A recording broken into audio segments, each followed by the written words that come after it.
Welcome back to this Let's Play of the original official campaign of Neverwinter Nights 2. Do you remember me? I am the one who tasted the lifeblood of several of those in Castle Never, whom you swore to protect. You should have learned then that I cannot be destroyed. Yield now, and I shall make your end quick. Defy me, and you shall die for days. These guys are the Shadow Reavers. We've fought them before, and, well, the last time we fought them, we've always fought them alone, and they were pretty easy. This guy is actually a little harder, because he's a full-power Shadow Reaver, and this is the first of many we will fight. And we have their true names, so we can now kill them outright. You think that will make a difference? The ritual burned clean all of my ties to pathetic mortality. In Castle Never, you had the advantages of surprise and greater numbers. Here, those advantages are mine. Know that I possess the name, but will need time to give it voice. You must shield me until the name has been spoken, or this battle is lost. Let us settle this. Okay, so Ziggy is not actually going to be able to do anything in this fight, because she's just going to sit there chanting away a name. We're going to have to rely on other party members to actually get the job done. The way I have this set up, I am really just entirely focused on getting up an army of defenders in front of me, because the Shadow Reaver is really annoying. It has one ability which is just pure obnoxious, which is that everything around it gets knocked down constantly. Now, there's a way to get around this. Storm Avatar and Foundation of Stone, two druid spells, both give immunity to knockdown. There's very few ways to actually get immunity to knockdown. And other than those two druid spells, I don't think there are actually any in this campaign. There are a set of boots, I think, that are coded. I don't remember actually having seen them in this setting, but they do exist. And I'll have Cassavir cast Holy Avenger. And now that we have just sort of a lot of summons up, this fight was a little easier because we can actually take some time to use the actual weapons I want to use. Though I do... One of the disadvantages to my enchanting strategy of not having a base weapon enchantment and relying on greater magic weapon is that fights like this, I do have to actually cast that, which is fairly difficult sometimes. Actually, I'm going to have Cassavir not cast Holy Weapon and have him cast Shield Other instead. Shield Other is more or less the reason for existence on Paladins, as far as I'm concerned. It is the only thing that really makes them better than a standard fighter is that they can tank for the party without actually being attacked. They can just absorb damage from their allies. And Ziggy's actually taken damage here, so I am going to do my best to try and keep her alive. Greater invisibility won't actually keep them from attacking her, but will give her concealment, which will, help with that whole not getting killed business. Handy. And I'll switch over to...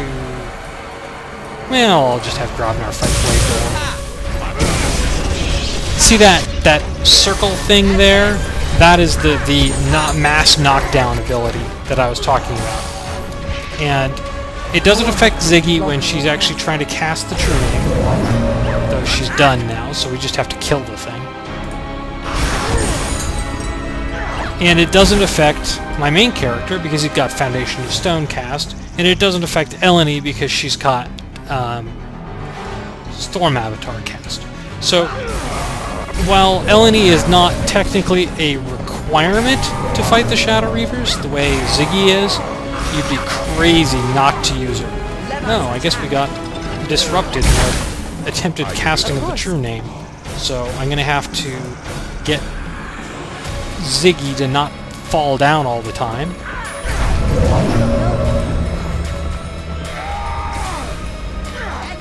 More have come to block our path.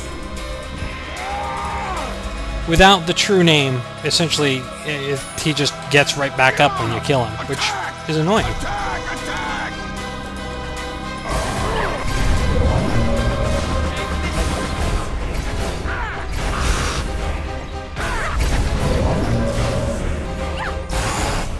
That is within my power.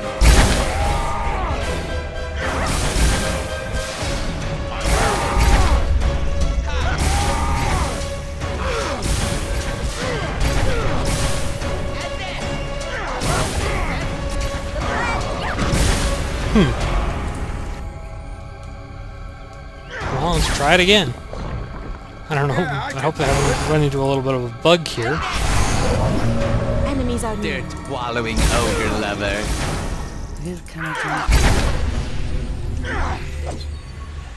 Let us press the attack. Take this! And my main character step back here and just throw a sunburst for the fun of it.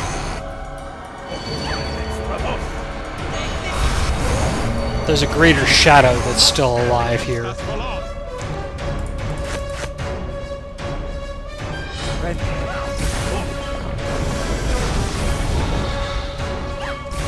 that was still alive. These Shadow Reavers aren't usually that hard. I wonder if they're messing something up with this tuning scroll. Huh.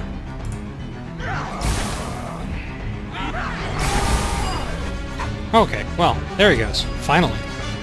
But even with the true name scroll... It is another shard. Perhaps the last one we need.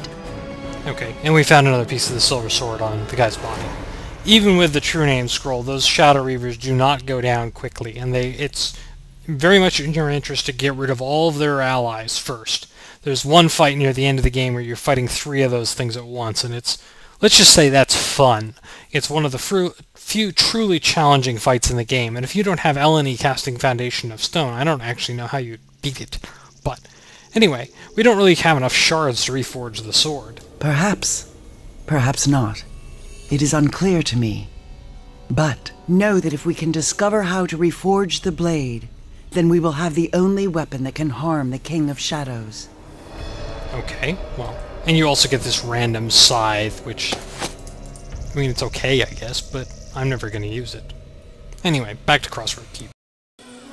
Taking a little detour here, Kelgar's quest to become a monk, there's one part of it called Trial of the Maimed, which requires him to deal with his family issues. And we kind of dealt with them last chapter, but you can essentially hand in the extended part of it for a little bit more XP during Chapter 3, once you finish the quest with the Hammer of Iron Fist.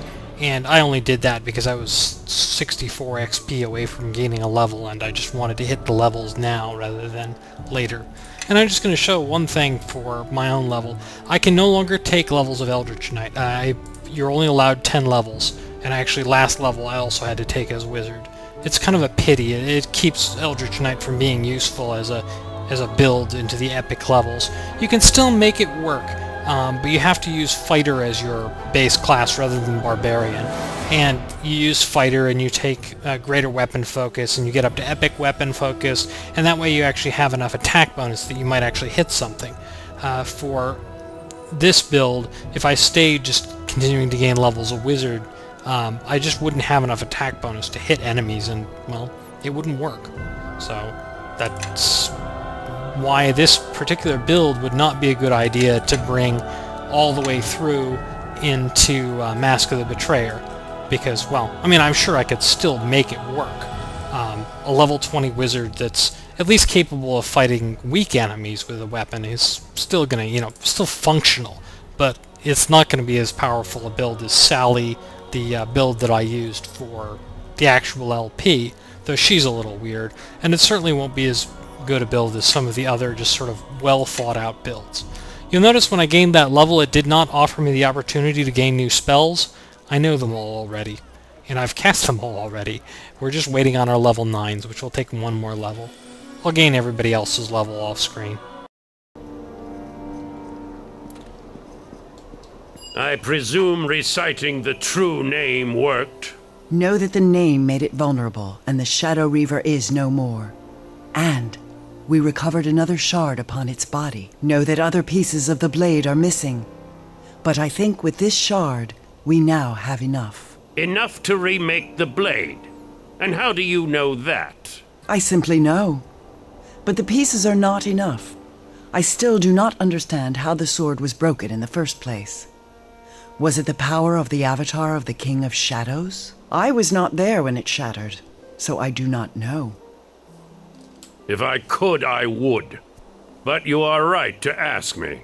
At least I speak plainly, unlike the Gith. I was too busy being detained on the lower planes after the battle with the Avatar, and have had little time since then to discover how the blade was broken. But there is one who has had much time to consider it, and knows something of the King of Shadows. And I like this option. This better not be Grobnar. The King of Shadows has had many enemies. In the distant past, he fought an ancient dragon by the name of Nololoth, and their battle spanned the plains. Nololoth was defeated, unfortunately. Okay, so you want us to get advice from a dead dragon? He was struck down, but his spirit was chained to this realm by the Ilfarn Empire until they could find a way to heal him. He was their mercenary, you see. But neither he nor the Ilfarn were able to give the other what they needed. Nololoth was defeated, and so were the Ilfarn. Nololoth held little else of value concerning the King of Shadows. Or so I thought until the Gith sought to enlighten us about this last shard. Suspicion is something that you know well, Amon. Know that I, too, have suspicions concerning sudden revelations, such as this dragon you have suddenly cast light upon. I find coincidences, too, to be a rare thing. There is often more reason behind them that can be seen with the eye. An amusing notion from one who is blinded by her own beliefs. I tire of this. In any event, this information may prove useless.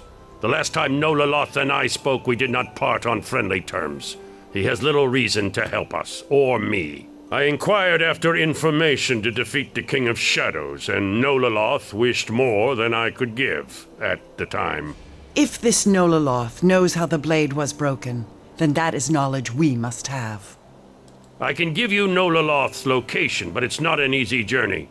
In the past, Nololoth had many guardians, red dragons, all of whom infest the area where he is chained. He is something of a legend in their eyes, and they make the pilgrimage to bask in his presence, and perhaps to steal secrets of the ancient Ilfarn ruins where he resides. I will mark its location on your map, and I am sure at least your Gith follower will wish to accompany you. Alright, well, we've got our next mission, so we're out of time for this episode. Next time, we'll go find Nololoth.